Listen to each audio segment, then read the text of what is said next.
Hello students, जैसा कि आपको पता है कि मैंने पिछली क्लासेस में मैंने आप लोगों के सामने डिस्कस किया था बेटा physical quantity, unit of quantity और सिस्टम्स ऑफ यूनिट के बारे में मैंने आपको बताया था। ठीक है, तो आप लोगों को समझ में आया होगा डियर स्टूडेंट्स।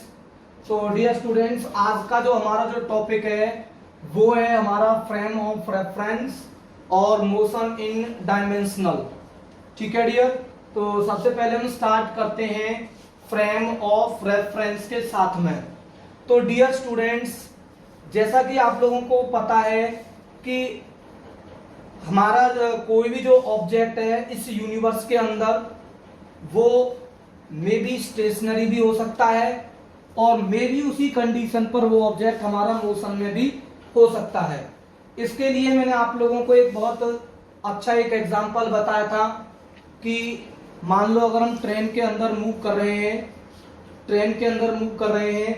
तो ट्रेन के अंदर जो पैसेंजर जो होता है वो इन the compartment of other passenger के रेस्पेक्ट में वो डियर किस में कंसीडर करते हैं, उसको हम रेस्ट में बोलते हैं।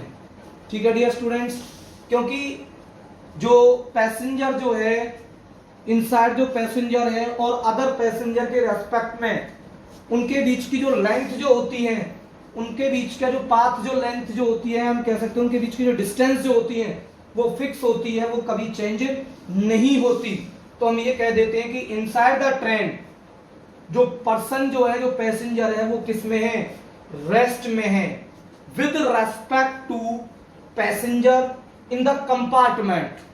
ठीक है डियर, अगर मैं इसी प्रोसेस को, इसी फिनोमिना को अगर मैं ऑब्जर्व करूं, मोशन वाले फिनोमिना को, जो पैसेंजर जो इनसाइड द ट्रेन के अंदर है, अगर मैं उसी की बात करूं तो और उसको मैं अगर ऑब्जर्व करने लग जाऊं कहां से डियर, बाहर से, ट्रेन के आउटसाइड से, तो ट्रेन के आउटसाइड में जो ऑब्जर्वर होगा और जो पैसेंजर जो होगा उनके बीच की जो डिस्टेंस जो होगी डियर वो कॉन्टिन्यूसली चेंज होगी। तो हम ये कहेंगे कि ये जो ऑब्जेक्ट जो पैसेंजर है जो इनसाइड जो ट्रेन है with respect to outside the person which is observed to me from the outside। या हम एक एग्जांपल ये ले सकते हैं कि डियर स्टूडेंट्स कि अर्थ के सरफेस पर अगर हम अर्थ को अगर सराउंडिंग मानते हैं, अर्थ को अगर हम क्या मानते हैं डियर, सराउंडिंग मानते हैं, तो अर्थ की सराउंडिंग के रेस्पेक्ट में हम ऑब्जेक्ट को क्या कंसीडर कर लेते हैं डियर, रेस्ट कंसीडर कर सकते हैं, स्टेशनरी कंसीडर कर सकते हैं with respect to the surrounding of the earth. अगर मैं उसी ऑब्जेक्ट को जो अर्थ के रेस्पेक्ट में जिसको हमने स्टेशनरी बोला हुआ है, अगर उसी ऑब्जेक्ट को अगर हम ऑब्जर्व करें आउटसाइड द स्पेस, मून से या सोलर सिस्टम से ऑब्जर्व करें, तो डियर स्टूडेंट्स वही ऑब्जेक्ट हमें क्या अपीयर होगा डियर, मोशन के अंदर अपीयर होगा। तो डियर स्टूडेंट्स, ये मेरी पिछली क्लासेस में कुछ टॉपिक जो मैंने आपको कराए थे। तो आज की टॉपिक का जो मेरा जो मेन जो मकसद है वो ये है कि जब कोई ऑब्जेक्ट मोशन में होता है, जब कोई ऑब्जेक्ट मोशन में होता है तो उस मोशन के अंदर हमें कुछ चीजों का होना, पता होना जरूरी है। क्योंकि जब कोई ऑब्जेक्ट मोशन में है तो हमें ये चीज पता नहीं होती, हम बोल देते हैं कि object in motion. Object in motion के अंदर दो चीजें बहुत इंपॉर्टेंट हैं। पहली चीज तो हमें पता होनी चाहिए कि जो ऑब्जेक्ट है वो किस डायरेक्शन के अंदर मूव कर रहा है, ईस्ट के अंदर मूव कर रहा है या वेस्ट के अंदर मूव कर रहा है या अप मूव कर रहा है या वो डाउन मूव कर रहा है। ठीक है डियर स्टूडेंट्स, और दूसरी चीज हमें उसकी क्या भी पता होनी चाहिए डियर स्टूडेंट्स, उसकी पोजीशन भी पता होनी चाहिए। क्या भी पता होनी चाहिए, पोजीशन पता होनी चाहिए। तीसरी चीज हमें यह भी पता होनी चाहिए कि वो जो ऑब्जेक्ट है वो कितनी स्पीड से मूव कर रहा है, मतलब स्लो मूव कर रहा है या वो फास्ट मूव कर रहा है। तो डियर स्टूडेंट्स, जब बात आती है मोशन की, तो मोशन के अंदर अगर हम मोशन को अगर हम कंप्लीटली डिस्क्राइब कराना चाहते हैं तो कोई ऑब्जेक्ट, मगर मान लो कोई ऑब्जेक्ट मोशन के अंदर है, जैसे मान लो कोई ऑब्जेक्ट है, ये ऑब्जेक्ट इन मोशन के अंदर है, ये मोशन में है, तो हो सकता है डियर कि ये ऑब्जेक्ट इधर भी मूव कर सकता है, ये ऑब्जेक्ट इधर भी मूव कर सकता है, ये ऑब्जेक्ट इधर भी मूव कर सकता है, ये ऑब्जेक्ट इधर भी मूव कर सकता है, ये ऑब्जेक्ट इधर भी मूव कर सकता है, ये ऑब्जेक्ट इधर भी मूव कर सकता है, ये ऑब्जेक्ट इधर भी मूव कर सकता है। जैसे फॉर एग्जांपल्स आपके कोई अननोन रिलेटिव आपके घर आते हैं और उनको आपके घर के बारे में पहले से पता नहीं है, उनकी लोकेशन पता नहीं है, तो वो आपको क्या करेंगे, फोन करेंगे कि आपका घर कहाँ है सर जी। तो मेरा जवाब क्या होगा, मैं उनको दूंगा कि भाई मेरा जो घर है ना वो 5 किलोमीटर दूर है। अब वो जो 5 किलोमीटर दूर है वो कहाँ से दूर है, अब खाली 5 किलोमीटर दूर मैं ये कह दूं कि मेरा घर मुनकटी से 5 किलोमीटर दूर है। अब वो 5 किलोमीटर में क्या हो सकता है कि 5 किलोमीटर तो इधर भी हो सकता है, 5 किलोमीटर इधर भी हो सकता है, इधर भी हो सकता है, इधर भी हो सकता है, इधर भी हो सकता है, इधर भी हो सकता है, इधर भी हो सकता है। इसका मतलब हम खाली ये भी नहीं कह सकते कि मुनकटी से मेरा जो घर है वो 5 किलोमीटर दूर है। तो मुझे क्या करना पड़ेगा, मुझे ये बताना पड़ेगा कि जो मेरा जो घर है मुनकटी से पहले तो आप 3 किलोमीटर स्ट्रेट चलोगे, ठीक है, फिर उसके बाद में लेफ्ट लोगे, फिर उसके बाद में राइट लोगे, फिर उसके बाद में लेफ्ट लोगे। इसका मतलब अगर मैं उसको ये कह रहा हूं कि आपको पहले 2 किलोमीटर लेफ्ट लेना है, फिर 2 किलोमीटर आपको राइट लेना है, फिर आपको लेफ्ट लेना है, फिर आपको राइट लेना है, तो ये जो लेफ्ट और राइट की जो बात जो हो रही है ये बेसिकली वहां पर बता रही है, क्या बता रही है डियर, उस ऑब्जेक्ट के मोशन की, मतलब उस ऑब्जेक्ट की जो पोजीशन है, मतलब जब कोई ऑब्जेक्ट यहां से जब मोशन में जा रहा है तो उसकी डायरेक्शन क्या है, मतलब जो ऑब्जेक्ट का जो मोशन है वो किस डायरेक्शन के अंदर है। तो डियर स्टूडेंट्स, आज के टॉपिक बहुत इंपॉर्टेंट है कि जब भी कोई ऑब्जेक्ट मोशन के अंदर होता है, जब भी कोई ऑब्जेक्ट मोशन के अंदर होता है तो मोशन के अंदर हमें किस किस चीज का पता होना जरूरी है डियर। एक तो डायरेक्शन का पता होना जरूरी है, दूसरा हमारे पास हमें पता होना चाहिए किसके बारे में डियर, पोजीशन के बारे में पता होना चाहिए, ठीक है डियर, और तीसरा हमें ये पता होना चाहिए कि उसकी स्पीड क्या है डियर, ठीक है, और चौथा हमें ये भी पता लगना चाहिए 5 किलोमीटर दूर तो है पर 5 किलोमीटर दूर ट्रेवल करने में हमें कितना टाइम लगेगा, मतलब क्या चीज जरूरी है बेटा, टाइम टेकन भी बहुत जरूरी है। तो हम इसको किस तरीके से इसको हम डिस्क्राइब करेंगे कि उसकी डायरेक्शन क्या है, स्पीड क्या है, सॉरी पोजीशन क्या है, स्पीड क्या है और टाइम टेकन क्या है। इट मींस किसी भी ऑब्जेक्ट की एट एनी इंस्टेंट पर डायरेक्शन, पोजीशन क्या है, उसकी एग्जैक्ट लोकेशन क्या है। तो किसी भी ऑब्जेक्ट की एग्जैक्ट लोकेशन बताने के लिए हम डियर स्टूडेंट्स एक रेफरेंस यूज करते हैं, एक फ्रेम तैयार करते हैं, मतलब जिसको हम बोलेंगे, हम क्या बोलेंगे डियर, फ्रेम ऑफ रेफरेंस। तो dear students, frame of reference basically एक रेक्टेंगुलर कोऑर्डिनेट सिस्टम होता है। रेक्टेंगुलर क्या होता है, कोऑर्डिनेट सिस्टम होता है, और इस रेक्टेंगुलर कोऑर्डिनेट सिस्टम की हेल्प से, इस रेक्टेंगुलर कोऑर्डिनेट सिस्टम की हेल्प से हम किसी भी ऑब्जेक्ट की उसकी पोजीशन बता सकते हैं और उसकी लोकेशन बता सकते हैं, लोकेशन मतलब पोजीशन बता सकते हैं, और हम ये भी बता सकते हैं कि उसका टाइम क्या हो सकता है। अब फ्रेम ऑफ रेफरेंस के लिए जो मैंने जो बात जो करे हैं ना डियर, वो मैंने बात करे हैं 3 कोऑर्डिनेट एक्सिस, ठीक है डियर, कोऑर्डिनेट एक्सिस। तो डियर ये 3 कोऑर्डिनेट क्या हैं, ठीक है। तो हम फिजिक्स की टर्म में किसी ऑब्जेक्ट की डायरेक्शन या पोजीशन दिखाने के लिए हम कोऑर्डिनेट सिस्टम का यूज करते हैं, और 3 कोऑर्डिनेट सिस्टम होते हैं, मतलब इसके अंदर हम एक्स, वाई और जेड एक्सिस का हम क्या यूज करते हैं डियर, हम यूज करते हैं। और ये जो एक्सिस जो होती है वो किस तरीके से यूज करी जाती हैं, ये यूज करी जाती हैं कि मान लो ये हमारी एक्स एक्सिस है, तो इसके परपेंडिकुलर जो एक्सिस जो होगी वो कौन सी होगी, वाई, और इन दोनों के जो परपेंडिकुलर जो होगी वो कौन सी एक्सिस होगी डियर, हमारी जेड एक्सिस होगी।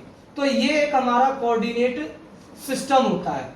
इस कोऑर्डिनेट सिस्टम की एक स्पेशलिटी ये है कि इसके अंदर हम 3 एक्सिस का यूज करते हैं, एक्स वाई और जेड। ये जो एक्सिस हैं ये बेसिकली क्या बता रही है डियर, डायरेक्शन रिप्रेजेंट करेंगी। क्या रिप्रेजेंट करेंगी, डायरेक्शन। एक एक्स कोऑर्डिनेट है, एक वाई कोऑर्डिनेट है और क्या है डियर, एक हमारा जेड कोऑर्डिनेट है। ठीक है डियर स्टूडेंट्स, अब इसके द्वारा हम कैसे क्या बताएंगे, पोजीशन को बताएंगे या हम डायरेक्शन बताएंगे। ठीक है डियर स्टूडेंट्स, और मैं चीज आपको बता देता हूं कि एक्स वाई और जो जेड है इनका जो ओरिजिन जो पॉइंट है यहां पर हम क्या करते हैं, ऑब्जर्वर, यहां पर क्या प्लेस करते हैं, ऑब्जर्वर होता है और विद किसके साथ में होता है डियर, उसके साथ में क्लॉक के साथ में होता है। क्योंकि मुझे ये भी देखना है कि अगर कोई ऑब्जेक्ट मूव कर रहा है या वाई कोऑर्डिनेट में, एक्स कोऑर्डिनेट में, जेड कोऑर्डिनेट में मूव कर रहा है, वो कितना टाइम यहां से पहुंचने में लगा रहा है, मतलब कितनी स्पीड होगी उसकी। ठीक है डियर स्टूडेंट्स, तो डियर स्टूडेंट्स मैं आप लोगों को बताने जा रहा हूं कि फ्रेम ऑफ रेफरेंस बेसिकली एक सेट होता है 3 कोऑर्डिनेट एक्सिस का, एक्स वाई और जेड। और ये जो 3 जो कोऑर्डिनेट जो एक्सिस जो होती हैं वो तीनों एक दूसरे के क्या होती है, म्यूचुअली परपेंडिकुलर होती हैं। तो फिजिक्स की टर्म में किसी ऑब्जेक्ट की फिजिक्स की टर्म में किसी मूविंग ऑब्जेक्ट की पोजीशन क्या है और कितना टाइम लगा है और उसकी स्पीड कितनी है, तो बेसिकली हम उसे इन कोऑर्डिनेट सिस्टम के हिसाब से हम आप लोगों को बताएंगे। जैसे मान लो मैं कहता हूं कि कोई ऑब्जेक्ट है, जैसे मैं कहता हूं कि कोई ऑब्जेक्ट एक्स कोऑर्डिनेट में, एक्स एक्सिस के अंदर एक्स कोऑर्डिनेट में वो कितनी दूर है, 2 मीटर दूर है। तो आप क्या बताओगे कि इसकी पोजीशन कहां कितनी है, इसकी पोजीशन कितनी है, 2 मीटर है। आप लोगों से पूछा जाए कि उसकी पोजीशन 2 मीटर होगी, आपसे पूछा जाए टाइम बताओ। टाइम देखने के लिए, मेजरमेंट करने के लिए ऑब्जर्वर के साथ में यहाँ पर ये जो ओरिजिन जो होता है तीनों कोऑर्डिनेट एक्सिस का, उसके साथ में क्या होती है, वॉच होती है। तो वॉच की हेल्प से वो क्या करता है, इस टाइम को क्या करता है, मेजरमेंट करता है। क्या करता है, मेजरमेंट। तो उसे पता चल गया कि जो एक्स कोऑर्डिनेट के अंदर अगर वो मूव कर रहा है, अगर मान लो कोई ऑब्जेक्ट एक्स कोऑर्डिनेट में 2 मीटर है, तो हम ये कहेंगे कि उसकी जो पोजीशन है रेफरेंस पॉइंट ओ से, मतलब ऑब्जर्वर से उसकी जो डिस्टेंस है वो कितनी है, 2 मीटर है। और कौन सी डायरेक्शन के अंदर है डियर, एक्स डायरेक्शन के अंदर है। कौन सी डायरेक्शन के अंदर है, एक्स डायरेक्शन के अंदर है। ठीक है डियर स्टूडेंट्स, अगर मान लो मैं कहूं कि कोई ऑब्जेक्ट है जो वाई कोऑर्डिनेट पर 10 मीटर है, तो आप क्या बताओगे कि उसकी जो पोजीशन है वो 10 मीटर है, 10 मीटर पोजीशन है। आपसे पूछेगा उसकी डायरेक्शन बताओ, तो डायरेक्शन क्या बताओगे, कौन सा कोऑर्डिनेट है, कौन सी कोऑर्डिनेट एक्सिस है, वाई। तो आप कहोगे कि जो हमारा जो ऑब्जेक्ट है ऑब्जर्वर से रेफरेंस पॉइंट से, ओ पॉइंट से, ओ मतलब क्या दिया, ये रेफरेंस पॉइंट है। क्या है, रेफरेंस पॉइंट। या हम इसको क्या भी मान सकते हैं, ओरिजिन भी मान सकते हैं। क्या मान सकते हैं, ओरिजिन। तो ओरिजिन से जो ऑब्जेक्ट है वो वाई डायरेक्शन में पोजीशन क्या उसकी 10 मीटर है।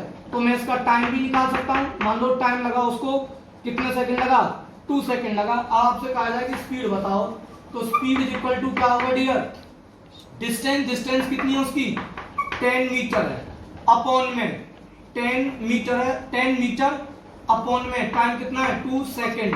तो कितना आ गया डियर, 5 मीटर पर सेकंड आ गया। कितना आ गया डियर, 5 मीटर पर सेकंड। तो हमें स्पीड भी पता चल गई। ऐसे ही मैं कोऑर्डिनेट, ऐसे ही मान लीजिए मैं कहता हूं कि कोई स्टूडेंट्स है जो जेड कोऑर्डिनेट के अंदर मूव कर रहा है,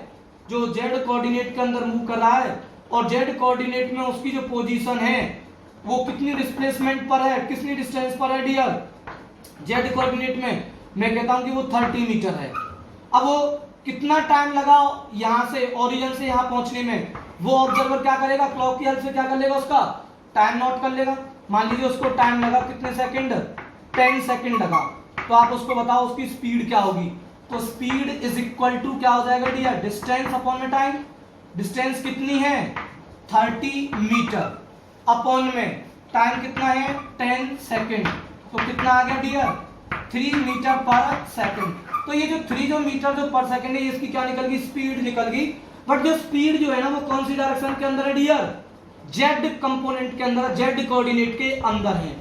तो जो मैं आप लोगों को बता रहा हूं, अब मान लो मैं कहता हूं कि कोई ऑब्जेक्ट है जो एक्स कोऑर्डिनेट में है और वो एक्स कोऑर्डिनेट में कोऑर्डिनेट उसका चेंज नहीं हो रहा है, कोऑर्डिनेट उसका क्या नहीं हो रहा है, चेंज नहीं हो रहा है। मतलब वो एक्स कोऑर्डिनेट से 2 मीटर पर है, मतलब ओरिजिन से वो एक्स कोऑर्डिनेट में कितने मीटर पर है, 2 मीटर पर है। टाइम में देखा 2 मीटर 3 मीटर एक्स कोऑर्डिनेट में, टाइम में मेजरमेंट करता रहा, मैंने देखा कि वो जो ऑब्जेक्ट है एक्स कोऑर्डिनेट में वो 2 मीटर पर है, तो हम क्या कहेंगे कि वो जो ऑब्जेक्ट है वो किस में है डियर, रेस्ट के अंदर है। तो ध्यान रखना कोऑर्डिनेट चेंज करने का मतलब है डायरेक्शन को चेंज करना। अब ये जरूरी नहीं होता कि कोई ऑब्जेक्ट हमारा एक ही कोऑर्डिनेट के अंदर हो सकता है, हमारा ऑब्जेक्ट 1 कोऑर्डिनेट में भी मूव कर सकता है, 2 कोऑर्डिनेट के अंदर भी मूव कर सकता है और 3 कोऑर्डिनेट्स के अंदर भी क्या कर सकता है डियर, मूव कर सकता है। तो dear students, frame of reference एक सेट होता है कोऑर्डिनेट एक्सिस का, और ये जो कोऑर्डिनेट जो एक्सिस जो होती हैं एक्स वाई और जेड, ये एक दूसरे के म्यूचुअली परपेंडिकुलर होती हैं, और उन कोऑर्डिनेट एक्सिस का जो इंटरसेक्शन जो होता है, जो ओरिजिन जो होता है, उसको हम रेफरेंस पॉइंट मानते हैं। और उस रेफरेंस पॉइंट पर क्या होता है डियर, एक ऑब्जर्वर होता है, और ऑब्जर्वर के साथ में क्या होती है, एक क्लॉक होती है। ठीक है, तो इस कोऑर्डिनेट सिस्टम की हेल्प से हम क्या करते हैं, किसी भी ऑब्जेक्ट की हम उसको उसके मोशन को कंप्लीटली डिफाइन कर सकते हैं कि whether the object is rest और whether the object in motion. ठीक है डियर स्टूडेंट्स, आई होप आपको एक टॉपिक समझ में आया होगा। तो अगला जो टॉपिक है, कितने मिनट हो गए बेटा, 17। तो अगला जो टॉपिक है डियर वो है हमारा motion in dimension, motion in dimension के अंदर। तो फ्रेम ऑफ रेफरेंस आपको क्लियर है। तो अगला मेरा जो टॉपिक है वो है मोशन इन डायमेंशन है, क्या है, मोशन इन डायमेंशन। ठीक है डियर स्टूडेंट्स, तो डियर स्टूडेंट जैसा कि आपको पता है कि अभी मैं आपको बता रहा था frame of reference 3 coordinate axis होती हैं। अगर मान लो कि ये हमारे पास में 3 कोऑर्डिनेट्स हैं, ये x है और y है और z है। अगर मान लो कोई ऑब्जेक्ट का x कोऑर्डिनेट अगर चेंज हो रहा है, x कोऑर्डिनेट कहने का मतलब क्या है कि अगर तीनों कोऑर्डिनेटर में से अगर हमारा केवल 1 कोऑर्डिनेट अगर चेंज हो रहा है, कहने का मतलब क्या है, 1 कोऑर्डिनेट चेंज हो रहा है, मतलब 1 कोऑर्डिनेट में वो पहले x is equal to 2 metre, फिर वो x इज इक्वल टू कितना डियर 4 मीटर, फिर वो x इज इक्वल टू कितना डियर 6 मीटर। ठीक है डियर स्टूडेंट्स, तो अगर किसी मूविंग ऑब्जेक्ट, अगर कोई ऑब्जेक्ट मूव कर रहा है और इस तरीके से वो मूव कर रहा है कि फिजिक्स की टर्म में उसके जो जो कोऑर्डिनेट हैं y और जो z जो कोऑर्डिनेट हैं वो चेंज नहीं हो रहे, ओनली उसका जो कोऑर्डिनेट है वो कौन सा चेंज हो रहा है डियर, x कोऑर्डिनेट चेंज हो रहा है। तो हम ये कहेंगे कि ये जो ऑब्जेक्ट है उसका जो मोशन है, motion in a straight line के अंदर है। किसके अंदर है, स्ट्रेट लाइन में। तो ऐसे मोशन को, जो मोशन स्ट्रेट लाइन के अंदर होता है, ऐसे मोशन को हम बोलते हैं motion in 1 dimensional, motion in 1 dimensional. ठीक है, डायमेंशनल मतलब वो है 1 कोऑर्डिनेट में है या 2 कोऑर्डिनेट में, या वो 3 कोऑर्डिनेट्स के अंदर मूव कर रहा है। ठीक है डियर स्टूडेंट्स, जैसे कोई ट्रेन है, a train is moving on a straight path. अगर मान लो कोई ऑब्जेक्ट है, अब आ जाता हूं, मान लो कोई ऑब्जेक्ट है, ठीक है, ये कोई कोऑर्डिनेट्स हैं इस तरीके से, ये y x और ये क्या z। ध्यान रखना तीनों एक दूसरे के म्यूचुअली क्या होंगे, परपेंडिकुलर होते हैं, ये ओरिजिन O। मान लो कोई ऑब्जेक्ट है जो हमारा किसके अंदर मूव कर रहा है डियर, इस तरीके से वो कोई ऑब्जेक्ट मूव कर रहा है डियर, इस तरीके से मूव कर रहा है कोई ऑब्जेक्ट। ठीक है, ये ओरिजिन O है। तो डियर आप तो एक चीज ध्यान रखो, जब कोई ऑब्जेक्ट मान लीजिए इस तरीके से, उसका मोशन इस तरीके से है, अब ना तो वो एक्स एक्सिस में मूव कर रहा है, ना ही वो वाई एक्सिस में, ना वो जेड एक्सिस में। अब ये कैसे पता लगाएंगे, ध्यान रखो, देखो ध्यान से डियर, अगर मैं इस कोऑर्डिनेट को अगर मैं देखूं ऐसे, अगर मैं देखूं इसको, तो इसका एक्स भी चेंज हो रहा है और इसका वाई भी क्या हो रहा है डियर, चेंज हो रहा है। तो हम ये कहेंगे कि जो ऑब्जेक्ट है, ऑब्जेक्ट की जो पोजीशन है वो एक्स और वाई कोऑर्डिनेट के अंदर है। मतलब अगर कोई ऑब्जेक्ट अगर कोई ऑब्जेक्ट 3 कोऑर्डिनेट में से 2 कोऑर्डिनेट सिस्टम के अंदर अगर मोशन करता है तो उस मोशन को हम बोलते हैं motion in 2 dimension, motion in 2 dimensional. बेटा कितना हो गया, 20 मोशन इन 2 डायमेंशन। अब जब मोशन 2 डायमेंशन होता है, इसका एग्जांपल क्या हो सकता है डियर, इसका एग्जांपल हो सकता है कि जैसे कोई इंसेक्ट है जो मतलब फ्लोर पर चलता है। तो डियर स्टूडेंट्स आपने देखा होगा कि जैसे मान लो कोई इंसेक्ट है, ये इंसेक्ट इधर गया, फिर वो इधर गया, फिर वो इधर गया, फिर वो इधर गया, फिर वो इधर गया, फिर वो इधर गया, फिर वो इधर गया, फिर वो इधर गया। इसका मतलब ये अगर x है, ये x एक्सिस है, या मान लो ये y एक्सिस है, तो ये कौन सी एक्सिस है, x एक्सिस, फिर ये कौन सी है, y एक्सिस, फिर ये कौन सी है, x एक्सिस, फिर ये कौन सी है डियर, फिर ये कौन सी है डियर, y एक्सिस, फिर ये x एक्सिस, फिर ये नेगेटिव y एक्सिस, फिर ये कौन सी डियर, फिर ये हमारी पॉजिटिव x एक्सिस। तो कहने का मतलब क्या है कि जब कोई ऑब्जेक्ट या कोई insect on the floor move करता है, जैसे इंसेक्ट है, तो इंसेक्ट जब मूव करता है फ्लोर के अंदर, तो उसके अंदर जो मोशन जो होता है डियर, वो 2 डायमेंशन मतलब 2 कोऑर्डिनेट के अंदर वो मूव करता है। अब कोई भी कोऑर्डिनेट के अंदर, जब 2 कोऑर्डिनेट के अंदर कब पॉसिबल होगा, जब हमारे पास में कोई प्लेन होगा।